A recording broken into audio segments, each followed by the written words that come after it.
I'm an 18-year-old young man, and throughout my life, my parents held exceedingly high expectations for me. They saw me as a representation of their status in society and aimed for me to excel in every aspect. From my earliest years, I felt the weight of their demands as they pushed me to achieve straight A's, win awards, join clubs, engage in sports, and participate in various volunteer activities. My life seemed to be meticulously planned from the moment I entered kindergarten. They insisted that I pursue a course I despised at a prestigious university of their choosing. Their motivation wasn't driven by my future success or financial stability. Instead, it was all about showcasing me as their accomplishment. Throughout my 18 years under their roof, they displayed no interest in my passions, hobbies, or dreams. They never bothered to inquire about my opinions, feelings, or thoughts. Concepts like freedom, privacy, and respect were nothing more than distant dreams in my life. In summary, my parents exerted complete control over every facet of my existence. They imposed strict academic standards, leaving me with no semblance of a social life. They made me dedicate countless hours to studying, even on weekends and holidays. Tutors and coaches were constantly monitoring my progress and skill development. Any mistake or failure resulted in harsh punishments, including public shaming in front of relatives and the few friends I had. Upon graduating from high school, my parents compelled me to apply for the course and university they had predetermined. They framed it as my sole option, denying me any say in the matter. They stressed that following their plan and making them proud was my duty and obligation, threatening severe consequences if I couldn't gain admission easily. They openly stated that university admission held more significance to them than my well-being and life itself. My worth and gratitude were measured solely by my ability to secure admission there. Unfortunately, their chosen course didn't align with my passion for the arts, which they were entirely unaware of. When they discovered this, their anger and disappointment were palpable. They accused me of squandering their time, money, and efforts, and claimed that I had shattered their reputation, hopes, and dreams. They treated me as though I were a criminal, with my father labeling me a failure and a disgrace. The repercussions they had threatened soon became a reality. As soon as they learned of my failure to gain admission, they disowned me and banished me from their lives. They handed me the keys to an old, dilapidated van and instructed me to leave, expressing their desire never to see or hear from me again. In that moment, it became evident that my parents had severed all ties with me. I didn't attempt to explain, apologize, or plead my case. Instead, I simply climbed into the van and drove away. Uncertain of my destination and feeling a mix of hurt, anger, and betrayal, I also experienced an overwhelming sense of freedom and relief, finally liberated from the oppressive grip of my parents. I roamed the streets in search of a place to rest and sleep, eventually stumbling upon a campground where I encountered a group of individuals living in RVs and vans. They extended a warm and friendly welcome, inviting me to join their bonfire and barbecue gathering. As we shared our stories, I confided in them with the unvarnished truth about my situation. In return, they offered empathy and shared their own experiences of leaving behind homes, jobs, or relationships for various reasons. Each had a unique story to tell, some fleeing from something, others chasing dreams, and a few simply seeking new horizons. Nevertheless, they all shared a common theme. They were living life on their own terms. Their acceptance and sense of value provided me with a newfound sense of belonging. Over the course of the next month, we stuck together, enjoying adventures and exploring the local area. We hiked, fished, swam, and indulged in games, all while engaging in lively conversations, laughter, songs, and dances. Together, we relished in food, drinks, relaxation, and mutual support. We also pooled our resources to tackle practical challenges like vehicle repairs, resource hunting, making plans, and ensuring our safety. Moreover, this newfound community helped me recognize the toxicity of my parents' behavior and encouraged me to pursue my interests and passions. They wholeheartedly supported my quest to find my own path and goals, inspiring me with their tales of overcoming adversity to achieve success. That month spent with them was truly transformative. However, during this period, my parents made no effort to reach out to me. The sole family member I had contact with was my grandmother. But my parents had cautioned me not to reveal my homeless situation to her, leading me to fabricate stories about my well-being. My grandmother had always held a special place in my heart, being the only family member to treat me with kindness and respect. She showed me affection, gave me compliments, and stood up for me against my parents' harsh and unreasonable methods of raising me. She valiantly defended me from their cruel criticisms and unjust punishments, providing solace during my times of distress. Despite residing apart from us, she financially supported my parents when they faced financial difficulties, frequently sending me money and supplies. She would call me at least once a week, and her spacious home always had a room set aside for me. She had urged me on multiple occasions to move in with her, and was well aware of my passions, offering unwavering encouragement and compliments for who I was. She never missed an opportunity to boost my confidence, acknowledging my intelligence, talents, and handsomeness. She recognized my potential and was willing to help me seize opportunities. Her love for me was unconditional, a stark contrast to my parents who would often deceive her about my health and misappropriate her money. They eagerly awaited her inheritance, planning their retirement around the belief that they would receive a substantial sum of money and property from her. Before expelling me from their lives, my father had issued a stern warning, insisting that I mustn't divulge anything to my grandmother, knowing full well that she would stand by my side. I chose to withhold the truth from my grandmother because I didn't want to burden her with the knowledge that my parents had disowned me. I didn't disclose the fact that they had forced me out of their house, providing me with an old van and cutting off all contact with me.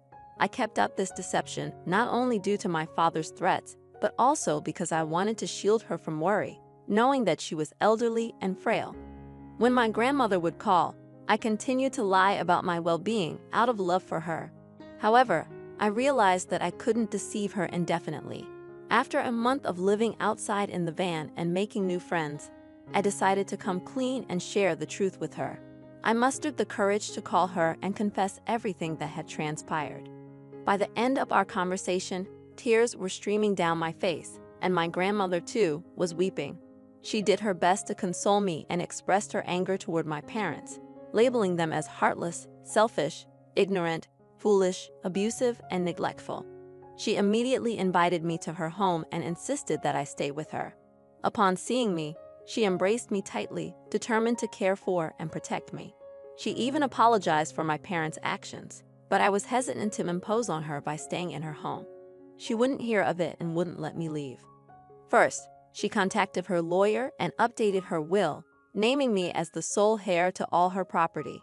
She then called my father and informed him that she had learned about everything, reading her will aloud to him. She declared that everything she owned belonged to me and admonished them for their terrible mistake and shameful behavior.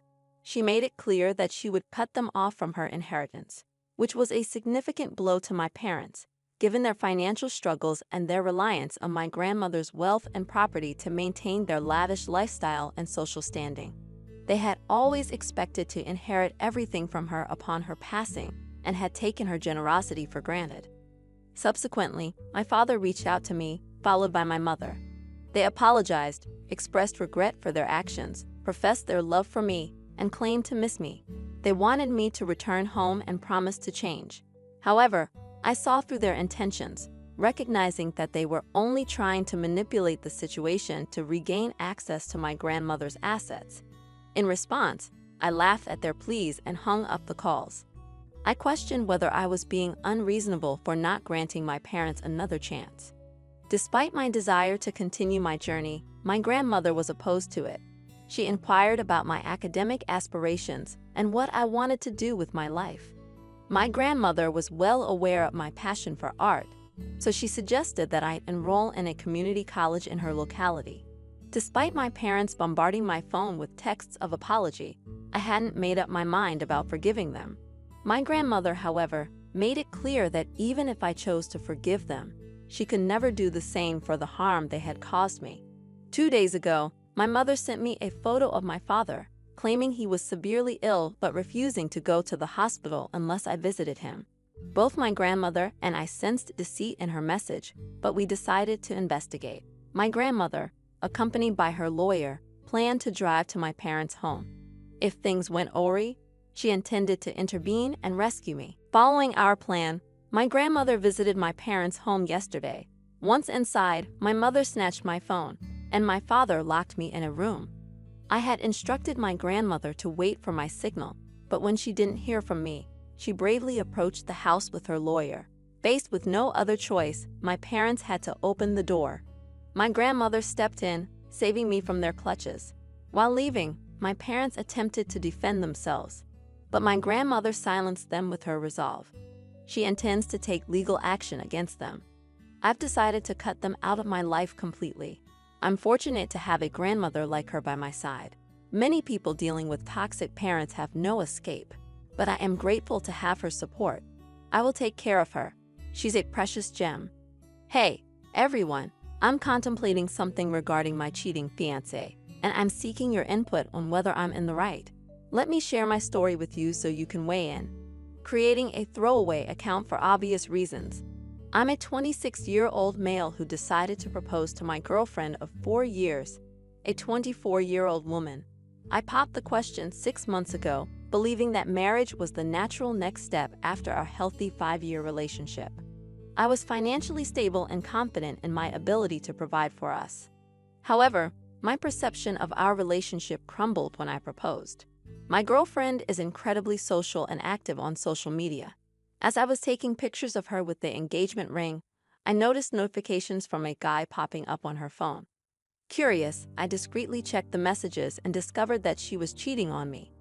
Based on their conversation, it was evident that she had been to his place multiple times, and he was eagerly anticipating her next visit. Although I'm not one to invade someone's privacy, I felt compelled to dig deeper. Considering her lack of tech-savvy skills, it was easy for me to access her laptop. She consistently used the same password for most of her accounts. Once, I gained access to her laptop, and the revelations were shocking. I wasn't prepared for what I discovered. My ex had been frequenting a local sex club, which had led to her making a multitude of new friends who had seemingly been more intimately involved with her than I had ever been. At the time of my investigation, she was engaged in conversations with about 7 men. From their exchanges, it was painfully clear that she had spent intimate moments with them. In many of these chats, she demeaned my performance in bed compared to theirs, claiming they were far superior. Reading those words shattered my heart. The person I had loved for the past 5 years had been cheating on me for the better part of 3 years. The weight of this realization hit me like a ton of bricks. I felt an overwhelming hatred for her, an emotion I couldn't adequately describe. I never thought I was capable of such intense feelings of loathing towards someone I had loved so deeply. I couldn't believe I was entertaining thoughts of harm towards someone I still cared for. That's when I decided on a course of action. I wanted to inflict mental and emotional distress upon her. Perhaps this makes me a morally questionable person, but I was determined to make her suffer the consequences of her actions. I contemplated my decision, slept on it, and ultimately committed to the plan. I pretended that everything was normal between us. I knew about her infidelity, but I didn't let on that I was aware of her cheating. I put on a facade, acting as if everything was fine. We both lied to each other, and I observed her with a fake smile whenever I saw her enthusiastically chatting on her phone, all the while wondering if she was betraying me again.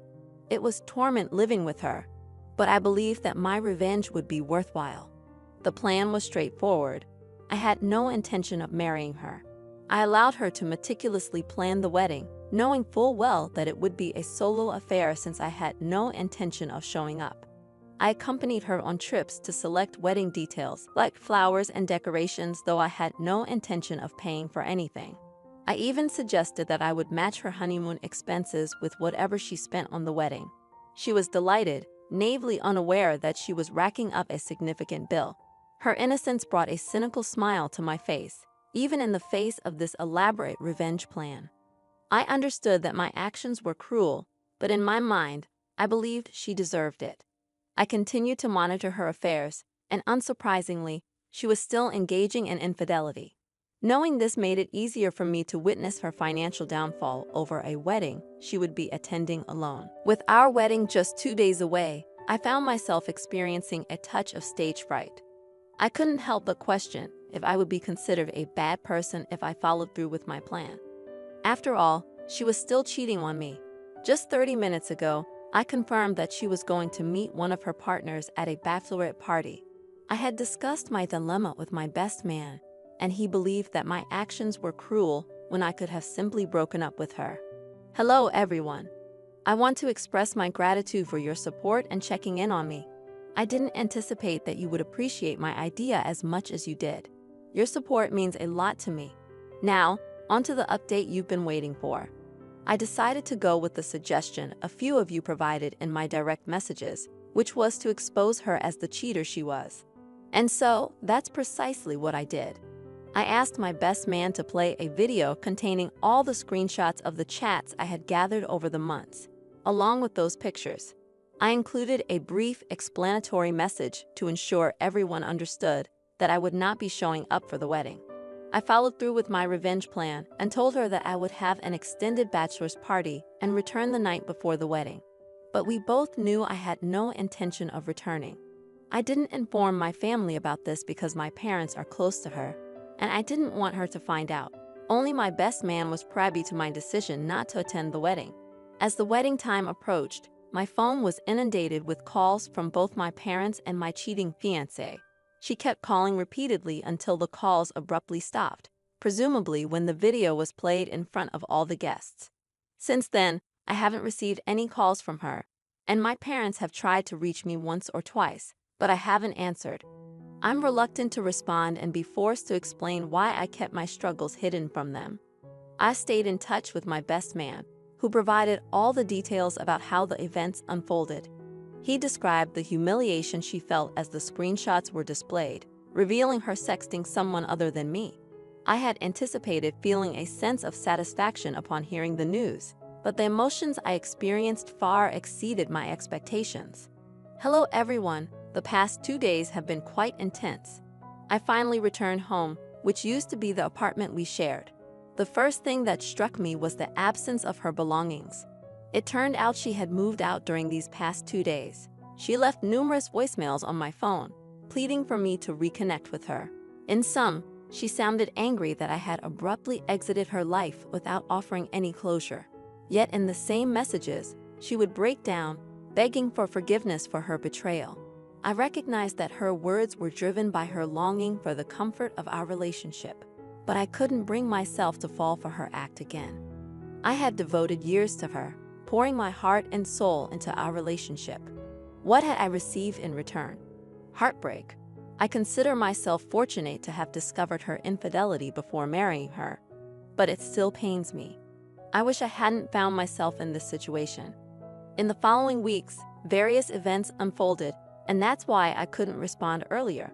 My ex decided she wanted me to cover all the expenses she had incurred for her wedding since she hadn't received any refunds and was displeased about it. She took me to court, and after weeks of not seeing each other, we finally faced each other. While I can't provide many details due to the ongoing court case, I didn't have to pay her a substantial amount. It was around 20% of what she had spent, and that was pretty much it. I had assumed that seeing her would evoke no emotions, but I was wrong. I felt terrible in her presence. I couldn't fathom how she thought it was acceptable to hurt me the way she did. I had wanted her by my side forever, while she decided that sleeping with others was a preferable choice. Now somehow I was painted as the villain for seeking retribution. I don't comprehend why she views my decision to distance myself and not forgive her as wrong. In my eyes, and in yours, I haven't committed a wrongdoing, and that's what truly matters to me. Honestly, this will be the final update I provide on this post. I have no desire to revisit the memories of this incident ever again. To the person offering advice, I appreciate your perspective, and you're right. I deserve better than what she has given me. As for exposing her secrets at the wedding, I've thought about it, but I've decided against it. I want to move past this chapter of my life. Hey, everyone. Thank you so much for tuning into today's stories. Remember, if you have a story of your own that you'd like to share, please email it to the address provided in the description below.